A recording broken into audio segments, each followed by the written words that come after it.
Introducing our second generation TricLED Afterburner taillights for the 2020 and newer Can-Am Spyder RT and RT Limited.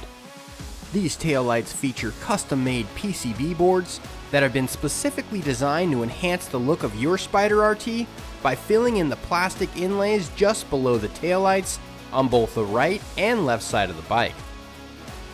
The Gen 2 is now encased in an injection molded plastic housing with a smoked lens for a super stealthy look.